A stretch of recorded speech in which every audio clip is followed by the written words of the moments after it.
India times news channel देख रहे आप सभी दर्शकों का बहुत बहुत स्वागत है। मैं हूं रमनदीप कौर। इस वक्त की बड़ी खबर आ रही है प्रयागराज से। क्या है पूरा मामला, देखने के लिए बने रहिए हमारे साथ। इस वक्त की बड़ी खबर है प्रयागराज से, जहां राजू पाल हत्याकांड के मुख्य गवाह उमेश पाल की हत्या हो गई है, जिसके बाद अब उनकी मां का बड़ा बयान आया है। उमेश पाल की मां शांति देवी ने बड़ा बयान दिया है, जहां सीएम योगी ने विधानसभा में बयान दिया है कि किसी भी माफिया और दोषी को बख्शा नहीं जाएगा। तो उस पर शांति देवी ने मांग की है कि उनकी बहू को नौकरी दी जाए। उनका बेटा तो हाईकोर्ट में प्रैक्टिस करता था, मगर उनकी बहू क्या करेगी। और साथ ही उन्होंने अतीक अहमद पर गंभीर आरोप लगाया है। कहा जब राजू पाल हत्याकांड हुआ था तो उन्होंने कहा था कि तुम्हारे दोनों बेटों को मरवा दूंगा वरना गवाही वापस ले लो। ऐसे में उमेश पाल की माँ शांति देवी का क्या कुछ कहना है, आइए सुनाते हैं। बताए थे ना बेटा आप लोगों ने, मैंने यही कहा ना कि दोषियों को नहीं बख्शा जाएगा, दोषियों को सजा मौत दें, सजा मौत दें। उनको जितना मट्टी में मिलाना मिलाए, इसलिए उन्होंने मेरे बेटे को मारा है। लेकिन इसके साथ साथ मुझे मेरी बहू के लिए, बच्चों के लिए मुझे चाहिए भाई सेवा के लिए, बहू के लिए कोई सर्विस का ठिकाना कराए। वो हाई कोर्ट वकीली करता था, बहू कहाँ जाएगी भाई। वो ज़्यादा से ज़्यादा टीचरी कर सकती, बीए की है, सक्षम है। अरे उसकी मुश्किल लड़ाई हुई थी सामने सामना, तो ऐसा ही बात होने लगी। वो जब पटेल का मर्डर हुआ था, वो बोला ऐसा है कि वो मुझसे सुलह हो जाए, मैं मुकदमा हटा दूंगा, मर्डर तो मैंने कराया है। लेकिन ये है नहीं सुलह हुआ तो समझ लो मैं 2 साल में तेरे 2 औलाद को मरवाऊंगा। हमने कहा ठीक है, तो 2 औलाद मारूंगा तो उसको 6 महीने में जेल भेजूंगी। नहीं, बता दिए थे, केस चल रहा था, केस चल रहा था। सपा विधायक पूजा पाल ने कल हमले में मारे गए उमेश पाल के घर जाकर परिवार को सांत्वना दी। पूजा पाल के पति राजू पाल की 18 साल पहले हुई हत्या मामले में गवाह थे उमेश पाल सपा विधायक पूजा पाल को अपनी बहन की तरह मानते थे। पीड़ित परिजनों से मुलाकात करने के बाद सपा विधायिका पूजा पाल ने खुद अपनी जान का खतरा बताया है। पूजा पाल का कहना है कि राजू पाल की हत्या के मामले में उमेश पाल गवाह थे, जबकि वे खुद वादी हैं। जब उमेश पाल का ये हाल किया गया तो उनके साथ भी अनहोनी हो सकती है। ऐसे में सपा विधायक पूजा पाल का क्या कुछ कहना है, आइए सुनाते हैं। जो हुआ है, जो घटना हुई है, जो वो लोग देखे हैं, तो जो मांग है वो उनका होगा, जहाँ तक हो सकेगा हम लोग करेंगे। अच्छा, जिस तरीके से ये आपके पति की हत्या में गवाह थे, उनके साथ जिस तरह से घटना हुई है, आपको भी लगता है कि आपको भी सुरक्षा बढ़ाए जाने की ज़रूरत है? सुरक्षा तो हम लोग मांग ही रहे हैं सब। अभी तो इनको तो 2 मिला है और हमने भी अपनी सुरक्षा के लिए कहा था। और अभी जो रुखसाना थी, जिनको 2 गोली कंधे पे लगी थी, उनको नहीं मिला है। और 2 और हमारे जो थे उनको नहीं मिला है। आज 3 महीना हो गया कहते हुए, मगर कोई सुनवाई ही नहीं हो रही। तो आपको भी कोई खतरा है? खतरा तो है ही है भैया। अभी समय ट्रायल चल रहा है, अभी समय एकदम 18 साल के बाद एकदम चुनाव, मतलब मुकदमा एकदम सर पे है, तो दिक्कत तो है ही है। खतरा उन्हीं लोगों से है? जी जी। क्या कुछ अपनी सुरक्षा को लेकर आप नहीं, सुरक्षा हो पाएगा तभी ये सब कुछ हो पाएगा। नहीं, सुरक्षा नहीं हो पाएगा तो हमको नहीं लगता कुछ हो पाएगा। ट्रायल तो अब फाइनल स्टेज पर है आपका? जी जी, हमारा सीबीआई में है। सीबीआई कोर्ट में? हमारा सीबीआई में है। तो ऐसे समय में तो आपको और सुरक्षा की जरूरत? हमने डिमांड किया था, हमने डिमांड किया भी है, कोर्ट में भी हमने दिया है, ऐसे भी एप्लीकेशन हमने दिया है, गवाहों के लिए भी मांगे थे, अब उससे पहले ही। तो आज तो मुख्यमंत्री जी ने सदन में कहा है कि जिन लोगों ने घटना कराया उनको मिट्टी में मिला देंगे, तो लगता है कि जी जी जी जी, अब उन्हीं लोगों का वो है, सहयोग करेंगे तो सब सही होगा। और सुरक्षा तो देनी चाहिए, पूरा देना चाहिए, तभी आगे कुछ हो सकता है। क्या शक है, घटना का किसके ऊपर शक है? कुछ परिवार वालों ने यहाँ बताया आपको, कुछ आपसे कोई मदद मांगी परिवार? नहीं, अभी तो सब रो ही गा रहे थे भैया। आप कल बात कुछ होगा, बात तो जान देख तो रहे हैं, सब रो ही रहे हैं, परेशान हैं, घर ही के हैं। इतनी सनसनीखेज तरीके से वारदात हुई कि आप इसके बाद मुख्यमंत्री से मिलेंगे अपनी सुरक्षा को लेकर? जी जी।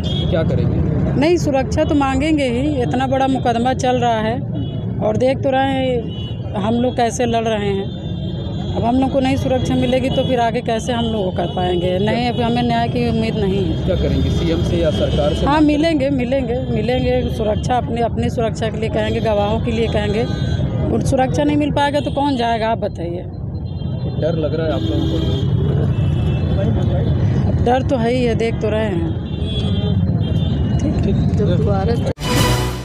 संगम नगरी प्रयागराज, जहां राजूपाल हत्याकांड के मुख्य गवाह उमेश पाल की हत्या कर दी गई, जिसके बाद अब प्रयागराज की एसओजी व अन्य पुलिस की इकाई एक्शन मोड में आ गई है और जिसके बाद अब पुलिस ने बॉर्डर को सील कर दिया है और बॉर्डर पर एसओजी लगातार चेकिंग कर रही है, चाहे वो किसी अधिकारी की गाड़ी हो या आम जन की। हर गाड़ी को इस चेकिंग से गुजरना पड़ रहा है और साथ ही इसमें पुलिस अब गिरफ्तारी करने का जल्द ही दावा कर रही है कि जल्द ही अपराधियों को गिरफ्तार करके सलाखों के पीछे भेजा जाएगा। बता दें, उमेश पाल की हत्याकांड के पीछे पूर्वांचल के शूटरों का हाथ बताया जा रहा है। ऐसे में पुलिस अब एक्शन मोड में आ गई है। अब देखना होगा पुलिस कब तक शूटरों को सलाखों के पीछे भेजती है या फिर इसी तरीके से चेकिंग करती रहती है। बताते चले, उमेश पाल राजूपाल के इकलौते चश्मदीद हत्याकांड के गवाह थे। ऐसे में उनकी कल गोली मारकर हत्या कर दी गई है। राजूपाल हत्याकांड के गवाह उमेश पाल की जहां कल हत्या कर दी गई, जहां 16 राउंड ताबड़तोड़ फायरिंग करके हत्या की है, जिसके बाद एसओजी की टीम ने नाकाबंदी की है और लगातार गाड़ियों की चेकिंग कर रही है। आप देख सकते हैं जहां शूटरों की तलाश में पुलिस अब लगातार चेकिंग कर रही है और सभी गाड़ियों की लगातार चेकिंग कर रही है। ये भी कहा गया है कि पूर्वांचल के शूटर थे, मगर पुलिस की अब कई एजेंसियाँ अपनी जाँच करने में जुटी हुई है और लगातार पुलिस अब इस पर जांच कर रही है और कोई भी गाड़ियां हो रही वो यहाँ पर चेकिंग करके ही गुजर रही है। सैयद मोहम्मद आमिर, प्रयागराज। धर्मांतरण मामले में जहां शुआर्ट्स के कुलपति आरबी लाल की संलिप्तता मिली थी, जिसके बाद भारतीय जनता पार्टी के महानगर अध्यक्ष गणेश केसरवानी ने इशारों में बता दिया कि शुआर्ट्स के नाम से द्वारा जिस तरीके से तूफान को कर धर्मांतरण इस महामारी को है, उनके ऊपर कभी भी बाबा का बुलडोजर चल सकता है। कानून के दायरे में रहते हुए आपको बता दें कि धर्मांतरण मामले में शुआर्ट्स के कुलपति आरबी लाल सहित कई उच्च अधिकारी और कर्मचारियों के खिलाफ मुकदमा दर्ज कराए गए हैं, जिनमें से मुख्य मुकदमा फतेहपुर जिले में बड़ी संख्या में धर्मांतरण कराए जाने को लेकर है। फतेहपुर कोतवाली में दर्ज है। इस पूरे प्रकरण में शुआर्ट्स के कुलपति सहित किसी को भी अभी फिलहाल किसी तरीके की कोई राहत नहीं मिली है, लेकिन सभी वांछित आरोपी पुलिस की पकड़ से बाहर चल रहे हैं और फरार चल रहे हैं। इस मामले में टिप्पणी करते हुए भारतीय जनता पार्टी के महानगर अध्यक्ष गणेश केसरवानी ने कहा है कि कोई भी दोषी होगा, चाहे वह जौहर यूनिवर्सिटी का हो या फिर शुआर्ट्स विश्वविद्यालय का, उसके ऊपर कानून के दायरे में रहते हुए उचित कार्रवाई की जाएगी, कोई बख्शा नहीं जाएगा। ऐसे में उनका क्या कुछ कहना है, आइए सुनाते हैं। कि दोषियों को बख्शा नहीं जाएगा, गरीबों को छेड़ा जाएगा। शुआर्ट्स के कुलपति लगातार फरार चल रहे हैं, कई एफआईआर हो चुकी है और सवाल ये भी उठ रहा है कि सरकार ने जहां जौहर यूनिवर्सिटी पे बुलडोजर चलाया, क्या शुआर्ट्स पे जिस तरह धर्मांतरण गरीब हिंदुओं को कराया गया पैसे का प्रलोभन देकर, उस पर भी बुलडोजर की कार्रवाई होगी? किस तरह से क्या करेंगे? निश्चित रूप से भारतीय जनता पार्टी की प्रदेश की सरकार ने का स्पष्ट मानना है कि जो भी समाज विरोधी गतिविधियों में लिप्त हैं, वो जौहर यूनिवर्सिटी के लोग हों या शुआर्ट्स के लोग हों, उनके प्रबंधक हों, उन सब लोगों के ऊपर एक समान कार्रवाई होगी। कानून अपना काम कर रहा है और जिस तरीके से सरकार ने जिस प्रकार से गंभीरतापूर्वक शुआर्ट्स की जांच करवाई, पुलिस ने अपनी कार्रवाई की, उसी कारण उनके ऊपर जो उन्होंने गरीब लोगों का मतांतरण कराने का जो प्रयास किया था और एक भ्रमजाल पैदा करने का काम किया था, पुलिस की कार्रवाई के कारण उनके ऊपर विभिन्न प्रकार के मुकदमे हुए हैं। जो गरीब जनता मतांतरित हुई थी, उन्होंने भी अपने बयान दिए हैं, उस आधार पर पुलिस कार्रवाई कर रही है। निश्चित रूप से उत्तर प्रदेश की सरकार किसी भी गलत व्यक्ति को, वो कोई भी हो, उसको छोड़ने का काम नहीं करेगी। उनके ऊपर भी कानून के दायरे में उचित कार्रवाई होगी। बुलडोजर चलेगा? मैंने कहा ना कि कानून के दायरे में उचित कार्रवाई होगी। वो कानून जिस प्रकार से अपना काम करता है उस प्रकार से काम करेगा। उसमें सभी गतिविधियां शामिल हैं, वो कुछ भी हो सकता है। संगम नगरी प्रयागराज में जहां कल बीएसपी राजू पाल हत्याकांड के मुख्य गवाह उमेश पाल पर जानलेवा हमला हुआ। हमले में शहादत पाने वाले पुलिस कांस्टेबल संदीप निषाद के परिवार में मातम का माहौल है। आजमगढ़ जिले के रहने वाले संदीप की 1.5 साल पहले शादी हुई थी रीमा के साथ। रीमा को अभी तक संदीप के घायल होने की सिर्फ जानकारी है। ऐसे में परिवार उनके पिता संत लाल ने इंसाफ की गुहार लगाई है। साथ ही उनका क्या कुछ कहना है बेटे की मौत को लेकर, आइए सुनाते हैं आपको क्या कुछ कहा है संत लाल ने। हमको घर में 7-7 बजे खबर यहाँ से खबर गई तो हम घर बड़े लड़के को यहाँ भेजा। उसके बाद पता चला तो रात ही में 2-4 आदमी आए, फिर भोर में आए, फिर हम लोग भी 7 बजे 8 बजे भोर में आए घर से। जी घर के ये अकेले कमाने वाले सदस्य थे सर, और घर की पूरी जिम्मेदारी जी थी। कमाने वाला वही था। तो हम लोग मतलब लड़का हमारा तैयारी करता है, एक छोटा लड़का है। कितने बच्चे आपके हैं? कितनी बेटी? 3 बच्चे थे, एक बेटी। किस नंबर पर था? ये तीसरा नंबर। कब पुलिस में भर्ती हुआ? 2018 में। आपके घर में तनाव चला गया, क्या कहते हैं आप? हमको सर मुआवजा मिल जाए, एक नौकरी मिल जाए और उसको कड़ी से कड़ी सजा दिया जाए। संतराम उमेश पाल हत्याकांड के बाद जहां परिवार वालों का रो रो के बुरा हाल है, ऐसे में अब जिला अधिकारी व सीएमओ प्रयागराज के निर्देश पर आज कई डॉक्टरों की टीम उनके घर पर पहुंची है, जिसमें मनोचिकित्सक और मनोनैदानिक डॉक्टर ईशान्या राज व अन्य डॉक्टर भी मौजूद थे, जहां पर उनकी माताजी को मानसिक रूप से स्वस्थ और उनको समझाने में डॉक्टरों की टीम लगी दिखाई दी। ऐसे में किस तरह से उन डॉक्टरों की टीम ने इस पर कार्य किया और किस तरह से उनकी माताजी को संभाला, ऐसे में क्या कुछ कहना है डॉक्टर ईशान्या राज का इस पूरे मामले पर, आइए सुनाते हैं आपको। हम लोग डीएम सर के आदेश पर, सीएमओ सर के आदेश पर आज यहाँ पे 4-5 डॉक्टरों की टीम आई है माताजी के स्वास्थ्य परीक्षण के लिए। मैं मनोवैज्ञानिक हूँ, डॉक्टर ईशान्या राज।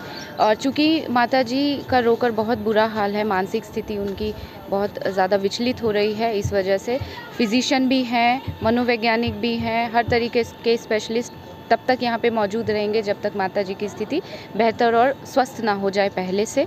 तो ये डॉक्टरों की पूरी टीम इन चीज़ों के लिए लगी है आज। हम लोगों को अभी तक ऐसा तो कोई समस्या नहीं है, बट हम लोग कोशिश कर रहे हैं कि इनकी समस्याओं को जिस हद तक हम दूर करने की कोशिश कर सके हम वो दूर करेंगे। डॉक्टर ईशान्या राज, नैदानिक मनोवैज्ञानिक, मोतीलाल नेहरू मंडलीय चिकित्सालय प्रयागराज। राजू पाल हत्याकांड के मुख्य गवाह उमेश पाल की जहां हत्या कर दी गई थी, जिसके बाद उमेश पाल का आज शव पोस्टमार्टम के बाद उनके घर पहुंचा, जहां समर्थकों की भीड़ थी और हर कोई उमेश पाल अमर रहे के नारे लगा रहा था। ऐसे में उनका शव जहां घर पहुंचा तो मातम मच गया, जिसके बाद उनका अंतिम संस्कार की अंतिम विधि की गई और शव वाहन से उनके शव को घाट की ओर ले जाने के लिए तैयारी की गई। शव के पीछे उनकी पत्नी व बच्चे रोते बिलखते नजर आए। ऐसे में कड़ी सुरक्षा के बीच में उमेश पाल के शव को जहां घाट के लिए रवाना किया गया, जहां कई थानों की फोर्स उमेश पाल के शव वाहन के आगे पीछे थी और कड़ी सुरक्षा के बीच अंतिम संस्कार के लिए शव को उनके घर से रवाना किया गया। बता दें, उमेश पाल राजू पाल हत्याकांड के इकलौते गवाह थे जिनकी गोली से मारकर हत्या कर दी गई।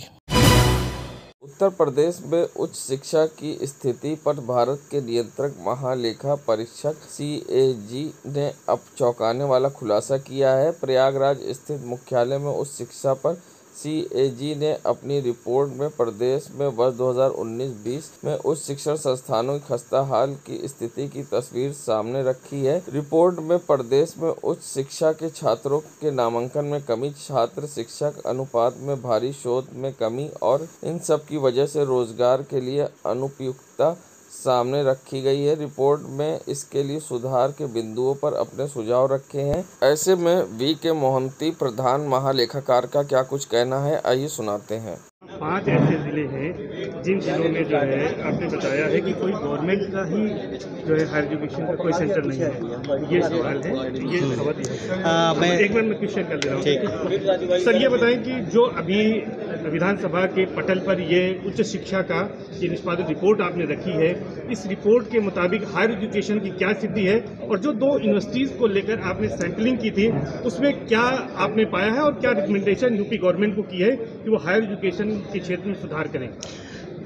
जैसे कि आपको मैं पहले बताया इन डिटेल कि ये एक रिपोर्ट है जो कि हायर एजुकेशन की गुणवत्ता के ऊपर है।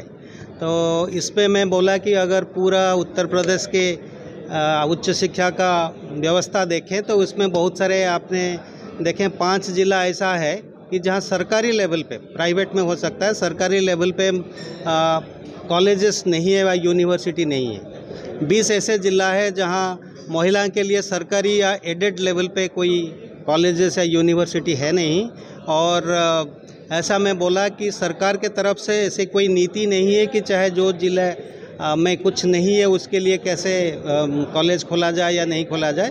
प्राइवेट कॉलेजेस हो सकते हैं, उसमें कोई संदेह नहीं है। हम ये जो रिपोर्ट है सिर्फ सरकारी लेवल पे जो कॉलेजेस हैं, यूनिवर्सिटी है, उन्हीं की बात हो रही है। और जो रहा कि 2 यूनिवर्सिटी जो सबसे पुराने हैं, लखनऊ यूनिवर्सिटी और काशी विद्यापीठ, ये दोनों बहुत पुराने यूनिवर्सिटी हैं, ज़्यादातर बच्चे यहीं पढ़ते हैं। तो उनके हाल मैंने बताया कि 3 चीज़ पे हमने इसमें जो फोकस किया था।